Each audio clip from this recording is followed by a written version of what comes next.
తెలంగాణలో ఎంసెట్ నిర్వహణకు అంతా సిద్ధమైంది. ప్రైవేట్ విద్యా సంస్థల బంద్ కారణంగా మే మొదటి వారంలోనే పూర్తి కావాల్సిన ఎంసెట్ వాయిదా పడింది. ప్రత్యామ్నాయ ఏర్పాట్లతో ఆదివారం తెలంగాణ వ్యాప్తంగా ఎంసెట్ పరీక్ష జరగనుంది.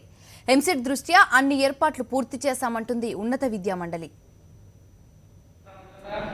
తెలంగాణలో ఎంసెట్ నిర్వహణకు సర్వం సిద్ధమైంది. ఆదివారం ఎంసెట్ నిర్వహించేందుకు అధికారులు అన్ని ఏర్పాట్లు చేశారు. ఉదయం 10 గంటలకు ఇంజనీరింగ్ విభాగానికి, మధ్యాహ్నం 2:30 అగ్రికల్చర్ మెడికల్ విభాగానికి పరీక్ష జరగనుంది. దాదాపు 2,46,000 మందికి పైగా విద్యార్థులు ఎంసెట్ పరీక్షకు హాజరయ్యే అవకాశం ఉంది. ఇంజనీరింగ్ పరీక్ష కోసం 276, అగ్రికల్చర్ మెడికల్ పరీక్ష కోసం 190 కేంద్రాలను కేటాయించారు. దాదాపు 11,000 మందికి పైగా సిబ్బంది ఎంసెట్ విధులు నిర్వర్తించనున్నారు. ఇక ఎగ్జామ్ కు 1 గంట ముందు నుంచే పరీక్షా కేంద్రాల్లోకి అనుమతిస్తారు. 1 నిమిషం ఆలస్యమైన పరీక్షా హాల్లోకి నో ఎంట్రీ అంటున్నారు అధికారులు. ఇక పూర్తిగా ప్రభుత్వ విద్యా సంస్థల్లోనే సెంటర్లు ఏర్పాటు చేసిన నేపథ్యంలో అన్ని రకాల ఏర్పాట్లు పూర్తి చేశామంటున్నారు EAMCET convener. Telangana state RTC వాళ్ళు కూడా మాట్లాడడం జరిగింది. వాళ్ళు కూడా ఎంసెట్ స్పెషల్ బస్సెస్ పెట్టడం జరుగుతుంది.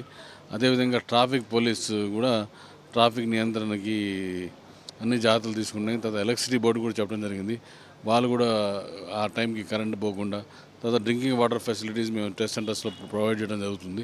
షెడ్యూల్ ప్రకారం అగ్రికల్చర్ అండ్ మెడిసిన్ పరీక్ష మధ్యాహ్నం 2:30 గంటలకు ప్రారంభమవుతుంది. అయితే నీట్పై సుప్రీంకోర్టు గైడ్లైన్స్ ప్రకారం మధ్యాహ్న పరీక్ష కేవలం అగ్రికల్చర్, వెటర్నిటీ, ఫార్మసీ కోర్సులకు మాత్రమే నిర్వహిస్తున్నామన్నారు. ముఖ్యంగా ఎంబీబీఎస్, బీడీఎస్ కోర్సెస్కి నీట్ రాయాలండి.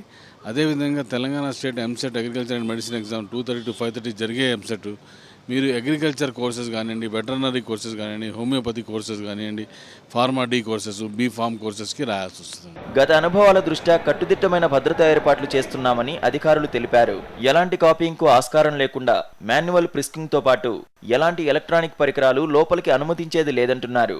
రిపీటర్స్ పెద్ద మొత్తంలో ఫైన్తో అప్లై చేసుకున్న వారి వివరాలు పోలీసులకు అప్పగించి వారిని ప్రత్యేకంగా మానిటర్ చేస్తున్నామన్నారు. బయోమెట్రిక్ విధానంలో విద్యార్థి ఏలుముద్రతో పాటు ఫోటో కూడా సేకరిస్తున్నాం. సో దీన్ని బట్టి ఏంటంటే ఒకరి బదులు ఒకరు రాసే అవకాశమే లేదు. టెస్ట్ సెంటర్స్లో సీటింగ్ అరేంజ్మెంట్ కూడా 1 మీటర్ to 1 మీటర్ డిస్టెన్స్ పెట్టేసి, తర్వాత ప్రతి 24 మందికి ఒక ఇన్విజిలేటర్, ప్రతి 500 మందికి ఒక observer, special observers, medical agriculture సెంటర్కి ఎన్ఫోర్స్మెంట్ ఆఫీసర్, ఈ అరేంజ్మెంట్స్ అన్ని చేయడం జరిగింది. ఏపీ ప్రభుత్వ అభ్యర్థనతో పాటు అక్కడి నుంచి పెద్ద ఎత్తున దరఖాస్తులు రావడంతో తెలంగాణ ఎంసెట్కు ఆంధ్రప్రదేశ్లోనూ 50కి పైగా సెంటర్లు ఏర్పాటు చేశారు.